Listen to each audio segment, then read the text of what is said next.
சிறப்புமாக தலைமையேற்று நடத்தி கொண்டிருக்கின்ற எங்கள் அன்பு அண்ணன் மாவட்ட கழக செயலாளர் அவர்களுக்கு வணக்கத்தை தெரிவித்துக் கொண்டு அண்ணன் தண்டபாணி இல்ல திருமண விழாவுக்கு வருகை தந்திருக்கின்ற உங்கள் அனைவருக்கும் வணக்கத்தை தெரிவித்து ஒரே ஒரு செய்தியை தான் பதிவு பண்ணணும். நான் பேசணும்னு ஆசைப்படல, ஆனா இதெல்லாம் பேசிட்டே இருக்கும்போது கீழே ஒரு செய்தியை சொல்லணும்னு நினைச்சு எனக்கு பேச வாய்ப்பு கிடைக்குமான்னு நினைச்சேன்.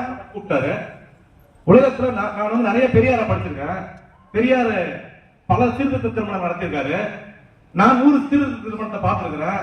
ஆயிரக்கணக்கான சொல்லி மந்திரம் சொல்லி எடுத்து கொடுத்த கல்யாணத்தை பார்த்திருக்கேன். 2000 ஆண்டு வரலாற்றுல நடக்கும் இந்த கோயில்ல ஒரே ஒரு செய்தியை பதிவு பண்ற எழுதிக்குங்க. ஒரு கோயில்ல நடந்த முதல் சீர்திருத்த திருமணம் இதான் இருக்குன்னு நான் நினைக்கிறேன். எங்கேயுமே கேள்வி கூட பட்டிருக்க மாட்டேங்க. இப்படிப்பட்ட முயற்சிக்கு என் அண்ணனுக்கும் எல்லாருக்கும் அந்த முயற்சிக்கும் தூக்கம் இதுக்கு வராது. அந்த ரத்தத்துல திமுக ரத்தம் ஓடணும் அந்த உடம்புல, அப்பதான் அந்த முயற்சியை இருக்க முடியும் என்பதற்கு வாழ்த்துக்கு மணமக்கள் இன்று போல் தமிழும் குரலும் போல தலைவரின் புகழும் குரலவியத்தையும் போல நீடு வாழ வேண்டும் என்று வாழ்த்து கூறி வருகிற அனைவருக்கும் நன்றி கூறி வாய்ப்பு எனக்கு நன்றி கூறி விடைபெறுகிறேன். நன்றி, வணக்கம்.